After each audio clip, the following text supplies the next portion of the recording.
Alam mo, ang lakas pa ng ulan. Wait lang! Hi everyone! So another day, another vlog. And for today's video, matutuloy na tayo sa Lipa City, Batangas. So na-postpone kasi yung pagpunta. For today's video, mamamasyal muna tayo. Dito na rin ako nag-ayos sa sasakyan para mas makatipid sa oras. Medyo tanghali na din kasi kami nakaalis. Ito na po ang ating final look. Fresh like doggy. The Old Grove Farmstead is located at Lipa, Batangas. You can use Waze or maps for easy navigation. This is just 2 hours away from Lucena City, kaya may enjoy mo din talaga kahit detour lang. Information, ito pong windmill, park ka lang muna dito sa bandang kanan. Okay.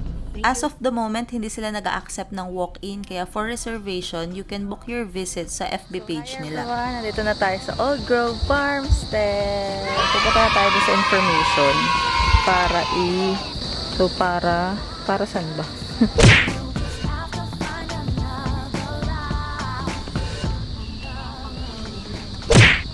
For rates naman, ipa-flash ko na lang po lahat dito sa screen. Baby, I know you may be. This one's a garden of your lunch voucher for the adults, 11 a.m. to 3 p.m. ng meal time. Then, guide you where this is meant in your voucher. Meal lang yun, no? Pero halimbawa pwede kami mag-extend hanggang 3 p.m. hanggang 4. Maximum stay naman po is 5 hours. Okay. If ever hanggang 5, possible naman.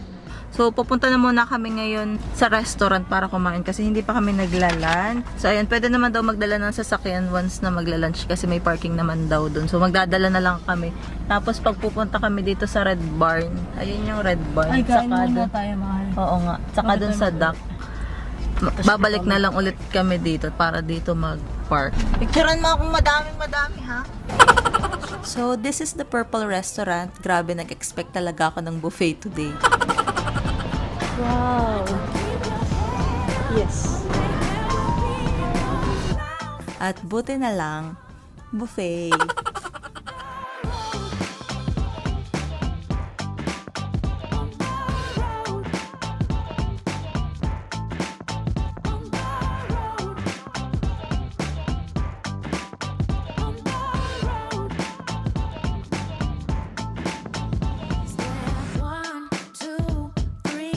Ang kinuha ko lang is yung stir fry na vegetable, tapos ano to, binagoongan, pork binagoongan, tapos may corn dog ako, at chicken spaghetti, spicy corn, tapos kumuha lang kami ng soup, yun, and dessert. No, never know, so you gotta let it go. Though it picked you up and let you down.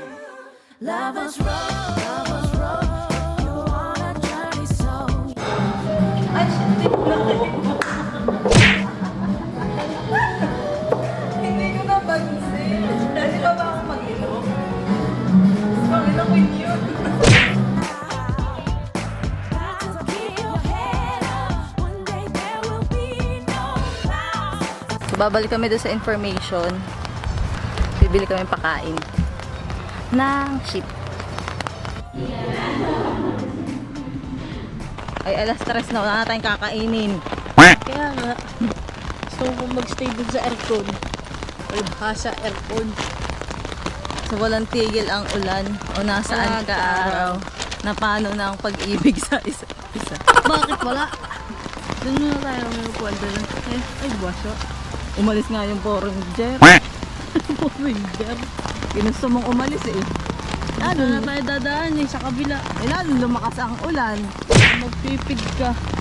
Sige-sige ka sa pag-ahakit. Alam mo, ang lakas pa ng ulan. Eh, lalo lumakas. Kasi ako nagnangangawa. Nakakalungkot lang dahil umulan. Kaya eto, nagstay muna kami dito sa restaurant hanggang sa tumila.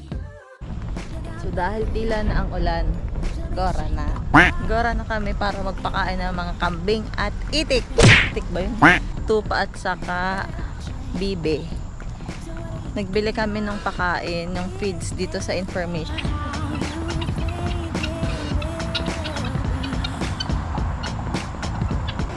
Ano bang lumapit sila? Lalapit kaya sila?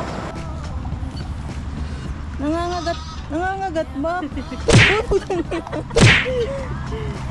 Ay, sus naman gawawa. Oh my God! Nakakakiliti. Wait lang! Ang dami! Huwag kang mangangagat, ha? Baka mag-away. Ay, ang cute nito, oh. Hello! Dito kaliit. Hello. Ito naman, si Sugod. Natatakot Hindi ako nga. dito. Ayaw. Gusto niyo food? Ayun, dalawa mami, papalapit. Ayun, papalapit na yung dalawa. Ito pa, isa pa. Grabe, ang dami. After namin mag-feed, nag-drop by lang kami ng mabilis dito sa Red Barn. May reception kasi ng kasal kaya umalis na din kami. Kainis kasi yung ulan eh. Anyways, thank you for watching. Bukas ulit. Bye-bye!